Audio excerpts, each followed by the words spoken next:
Welcome back to the Marketing Mixtape Podcast, hosted by me, Brittany Winfield of the Winfield Creative. Be sure to like and subscribe so that way we can find more viewers just like you. And if you have any burning marketing questions, you can submit them at speakpipe.com/marketingmixtape. But for now, thank you so much for tuning in to Neurodiversity in the Digital Space, featuring Alicia Collazo. Let's go! Hey, how's it going? Hey, good. How are you? Good. It's so good to see you. Why don't you start by introducing yourself and giving everybody just a little bit of an idea of what you do and who you help? Yeah, sure. My name is Alicia. I live in Houston, Texas. I'm a social media manager, content creator, pretty much a little bit of everything, teacher, everything. I handle the social media side for my clients and just help them build a strategy, help them learn how to use their platforms better and how to stay consistent in their content creation and just their social media growth. So that's where I focus. But on the other hand, I'm also a neurodivergent individual. I have autism as well as ADHD. And so I kind of, my niche is I lean towards those who are neurodivergent in the business space and helping them to get good routines and good consistency that works with them. Because I don't know if you're familiar with neurodivergency, but like our brains work a little bit different. We're wired a little different. Yeah. So sometimes we have to do processes that fit our how we think and how we work. So yeah, it's a little bit of what I do. Yeah. That's amazing. And you have such an incredible ability to take what you experience on a day-to-day level and really help business owners get structure and efficiency. I don't talk about this ever on my platforms. I don't think like even my closest people really know this, but I also, on more of a mild side, have neurodivergent tendencies. Yeah. I do and was born with APD, which if folks are not familiar, it's auditory processing disorder. So just really getting into the habit of choosing different areas and environments that work best for my learning. It was more prevalent when I was in school, but it does pop up when the business is happening. So yeah, I'm glad we're having this conversation about neurodiversity in the digital space because it is so important, not just for, the social media world, but also with website design and folks that really experience neurodiversity on a spectrum.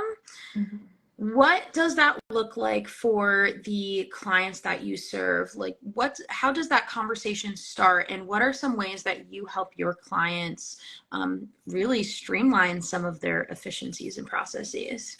Yeah, I will say that when you become a business owner, especially like you had mentioned, like in school, you had processes to help you be more accessible in school and everything. But then once we become adults, it kind of just like fizzles out and you kind of forget that you need to do the same in your adult life and in your business life and in your social media life. Yeah. So I do focus on that because a lot of the times when you go fresh into trying to market your business on social media, you tend to feel like I got to be like everybody else, but you're not like everybody else. So I really try to help my clients like find the strategy and the routine that works for them so they're not burning out after like a month of like content creation and everything like that. Like that's the goal. We don't want to burn out. We want to keep going at our own pace. So that's what I really focus on. Love that. Yeah, there are different modalities and tools that I also teach in my learnings. Just the other day, I was having a conversation with somebody and I was complaining about Instagram and like how small the section is to write the caption. Yeah. I'm like, why? Because as somebody who struggles severely with spelling and, not being able to really, like, I have to read my captions over and over and over again, and I still get it wrong like half the time. Me too. Like, can Instagram have more, ways for us to really shine and So in your experience being a social media manager, what are some changes that you would hope to see on the platforms that we use that could be beneficial to folks with neurodiversity? I think it's things like you had mentioned, like little things like maybe spell check in the captions area. I think one thing that has really helped me in my own content creation and social media strategy for my business is ChatGPT. Mm. So, and we're seeing that pop up a lot more AI assistants on different platforms. So I feel like, and I'm pretty sure they're going to get towards that. They're already talking about adding AI into Instagram and stuff. I think that's a great tool, especially for neurodivergent business owners, because it will really help them like get really fine tune the content that they're creating, and so that they can get their point across. Because I know with me, like ChatGPT helps me really like bring out what I really wanted to say without it sounding garbled or Yeah. words missing here and there. It's one of the things that I have a ChatGPT course and I've just been like playing with it. Like I didn't even know until I really got into it that you can plug in like a full paragraph that is totally misspelled and all that and like tell it to become an editor and like literally using the prompt, pretend you're an editor, fix this for me. And it's a miracle worker. It is, I'm just blown away by how far different tools for folks, even without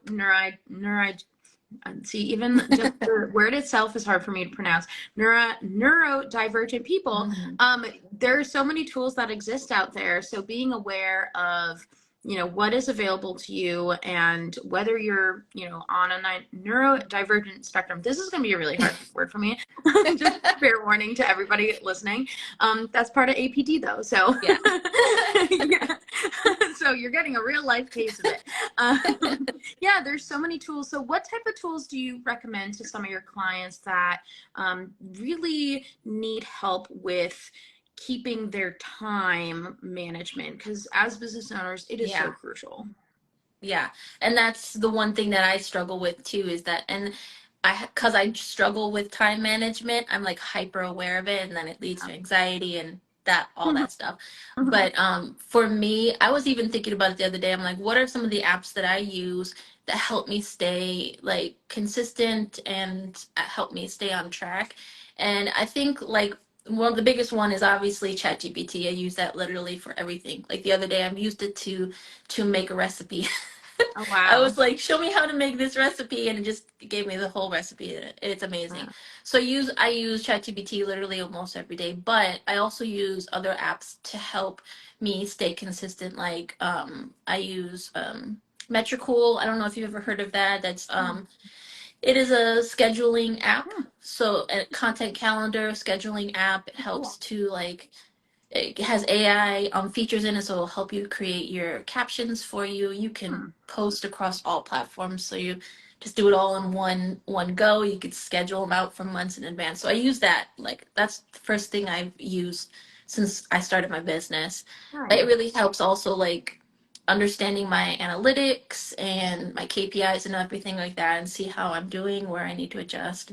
So I would say the first thing for my clients, I always ask them to get onto a scheduling app like Metricool, so that they can like get themselves a clear picture of what their content calendar is going to look like, and posting schedule and everything like that. So that's the first one I talk about.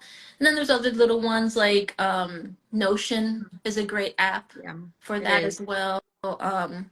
They've got apps like Honeybook to help you with like your clients, and Stan Store is like my favorite thing in the whole world. It literally almost does everything from if selling your digital products to scheduling clients and all these different things. So there's a few apps out there. I would say like the best thing to do is just look at your business and remember that you need to make it accessible to you. Just like if we had any kind of handicap, like if we couldn't walk or if we couldn't see or couldn't hear, we would make our life accessible so that we can be productive in our life. So the same thing with neurodivergency. use the tools to make your life accessible so you're not burning out and you're keeping productive like you want to. I love that. Yeah. And keeping productive, I mean, that's my worst problem area. Being able to come up with a schedule is especially just for your own sake, and planning it the night ahead is one tip that it was a game changer for me when I went from this very structured corporate job where I was told what to do versus, hey, you now are setting your own goals. You are now, you have money goals, task goals to like attach to those money goals. You have to keep track of billing and bookkeeping. Like there's just so many things when you are a business owner besides the thing that you're providing, the service that you're providing, like social media management, social media mentoring, that it can very much be overwhelming. And not getting into a cycle that is, okay, I'm awake, I'm alive on this Monday, what do I do with my day? Exactly. And that's one thing that I had to learn the hard way, is that I would look at other people on social media and everything like that, and I would say, well, I got to do what they're doing. And so I would tack this whole big schedule onto myself that I was not capable of keeping long term. And then I would just feel even worse. So what I tell my clients is to start small, set a goal of, like you said, on a certain day, you're getting these tasks done, and making that your routine, like do it every week. And then as you go and you get comfortable, you can build on a little bit, but just know your limits and start small is what I always tell everybody. Yeah, that's a great point, because one of the pieces of content that have definitely shifted my perspective is I tend to go like, not imposter syndrome, but with folks that do have this like, get ready with me or say goodnight to me, and are going to bed at like 8:30 with like setting candles and stuff. I'm like, that's just not going to be me. Like, me neither. That's what I have to do in order to be successful. And so really separating yourself from, easier said than done, but if folks need to really put filters and blocks up for those bigger creators, that it's very much romanticizing the life of being an entrepreneur. But the reality is we're all living very different lives. We all come from very different starting points and are in very different pieces of our lives in our entrepreneurial life right now. So really meeting yourself where you're at and really connecting with people like you, Alicia, to get this, idea and clarity of where are you right now? What are some of your smaller goals that you can achieve this month, this week, and celebrating them. And not being afraid to take a break or take a pause if you have to. Like, I just came out of a burnout myself because I, just put too much on my shoulders last month. And so I just allowed myself to just take a pause. I was still there working behind the scenes on my business, but I wasn't as active on social media. And you know what? That's okay. A lot of people need to know that that is totally fine. Your mental health is more important than you getting your content out every week. Yes, exactly. And with both of us being in this digital landscape and this content creation, that's the beauty of scheduling posts ahead of time. That's the beauty of, you could just kind of set it and forget it for the most part.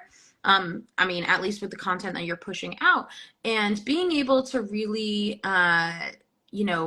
meet yourself where you need to, because I don't know about you, but like on the days where I don't work on client work, when I'm just working, on the business, rather in the business, that's where the most inspiration comes from. I feel like some of the times when, I mean, not now because it's, very cold outside in Vermont, but going, in the summertime, I would just take half day pauses and be like, okay, let's go see what the mountains have for me. And a lot of this inspiration for content creation, you can find out in nature and then bring it back to the indoors when it's dark outside. So meeting yourself where you're at, like you don't have to get up at 6 a.m. if you've never done that before. Like, work how you work best with these smaller changes, these smaller efficiencies that then build and have this ripple effect among the rest of the business.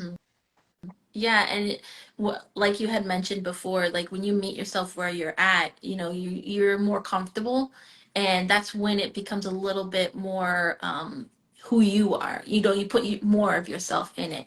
When you're trying to force it, it seems very fake, and you're not going to attract as much as when you're just comfortable on yourself.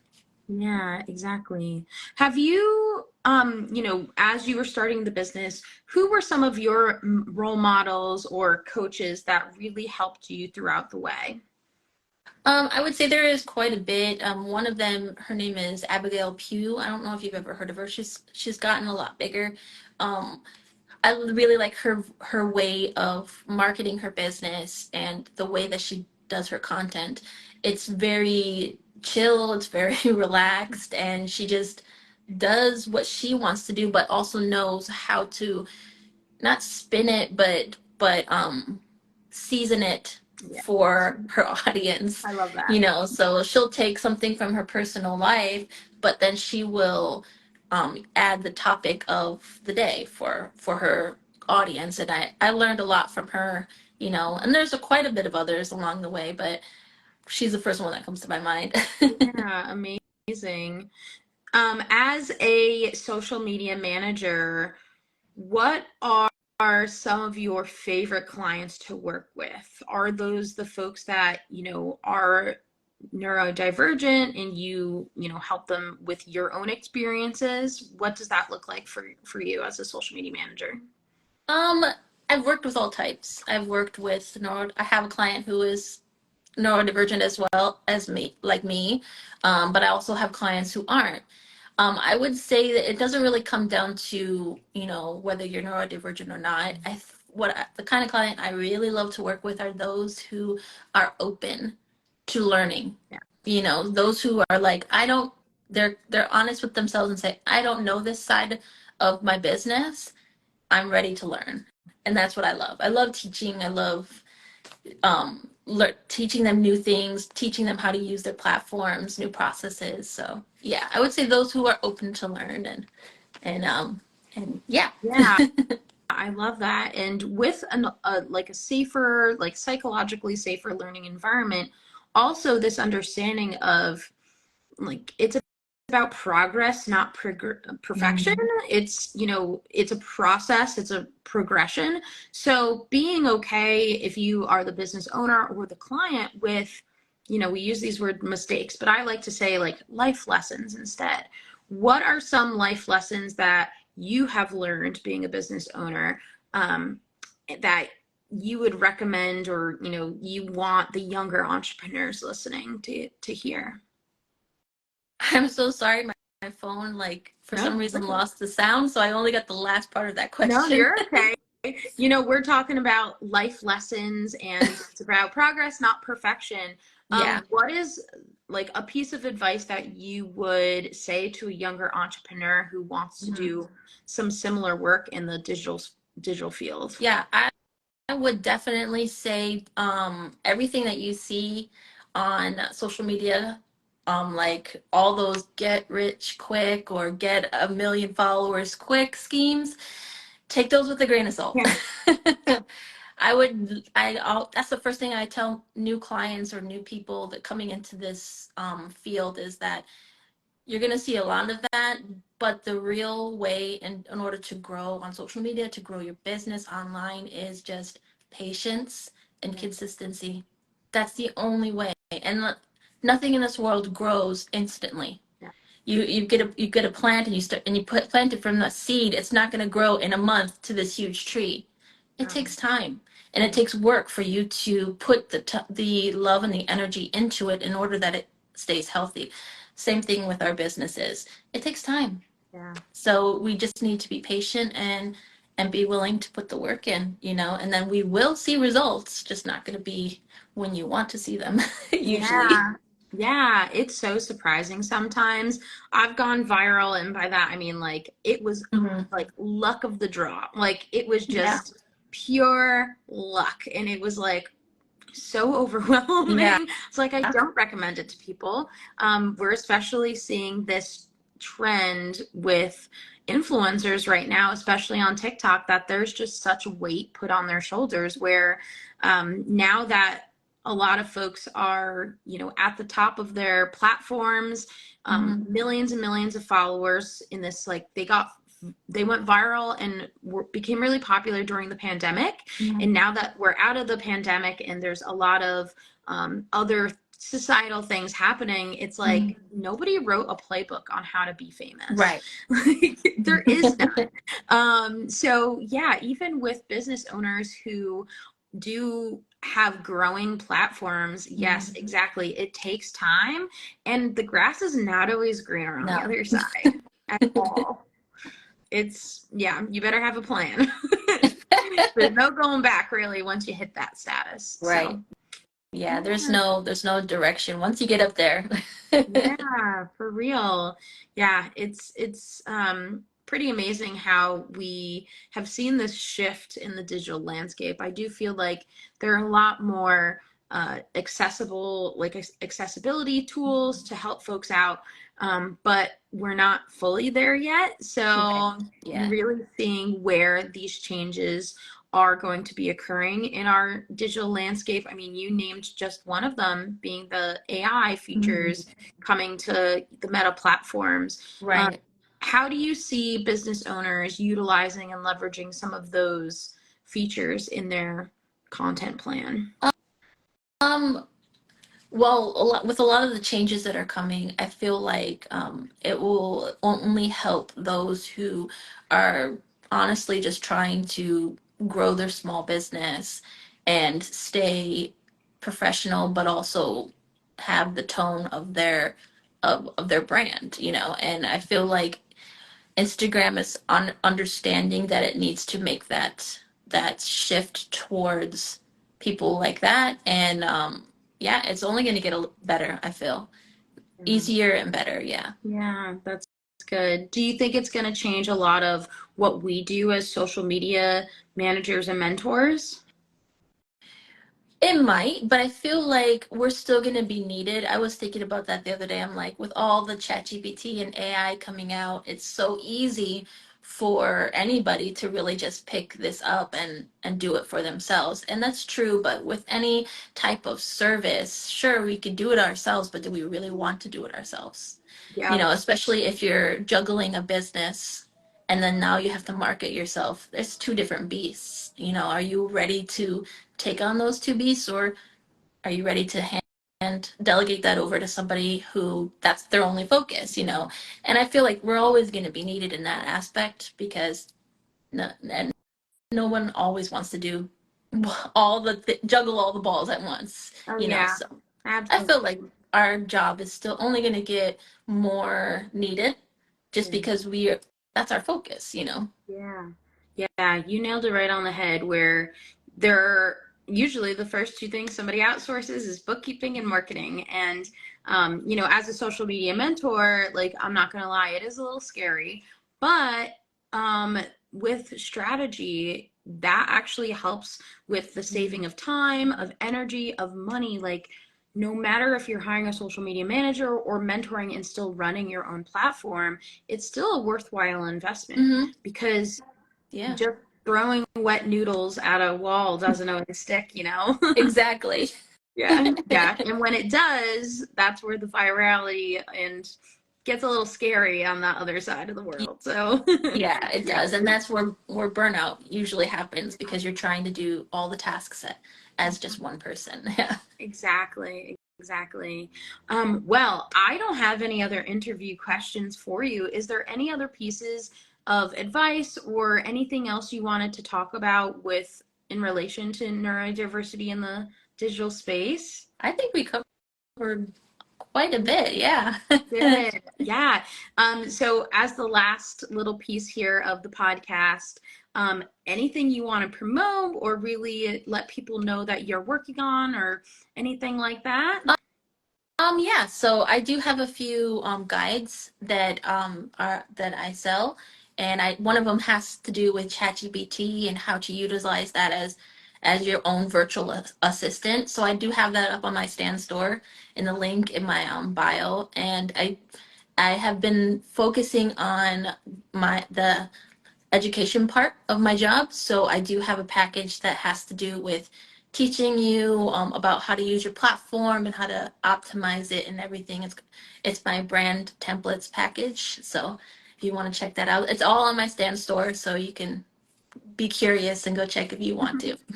Awesome. I'll also link it down in the show notes down below. Thanks. So thank you so much, Alicia. I am so grateful. And just so folks know, social media is how you and I met. Yeah. So there's definitely power in it. And I thank you so much for jumping on this live with me today on this Monday afternoon. And I hope you have a great rest of your day today. You too. I had a great time. It was so fun.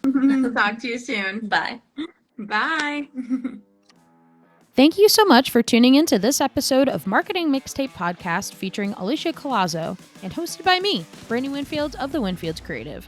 Did you know that we record all of these podcast episodes live on Instagram? That's right, so you could be part of the conversation. All you have to do is find the Winfield Creative on Instagram to tune in on days that we record. Thank you again so much, and I'll see you next time.